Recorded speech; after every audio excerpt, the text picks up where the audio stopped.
Hello guys, তো অনেকদিন পর একটা মিনি ব্লগ নিয়ে চলে আসলাম। তো আজকে হচ্ছে 7 ফেব্রুয়ারি, মানে আজকে রোজ ডে। তো আমার বর আমাকে একটি সারপ্রাইজ দিয়েছে।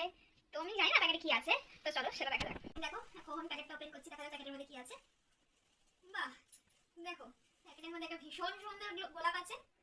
ভীষণই ভালো দেখতে হচ্ছে গোলাপটা। আর কি আছে দেখা যাক। এখানে আরো একটা বক্স রয়েছে, বক্সে কি আছে চলো দেখি। প্যাকেটের উপর লেখা রয়েছে taste and bite cake shop, তার মানে ভেতরে নিশ্চয়ই কেক আছে। যা ভেবেছি তাই, ভেতরে একটা কেক রয়েছে, ভীষণ সুন্দর দেখতে, চকলেট কেক, আমার ফেভারিট। খেয়ে দেখা যাক কেমন খেতে।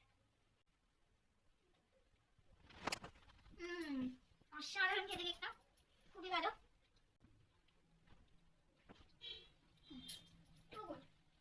আমি চলে এসেছি কেক খেতে, আমি আমার কেকটা এনজয় করি। আর তোমাদের পরেরা তোমাদেরকে রোজ রাতে কি গিফট দিল, কি সারপ্রাইজ দিল, কমেন্টে অবশ্যই জানিও। ততক্ষণের জন্য টাটা।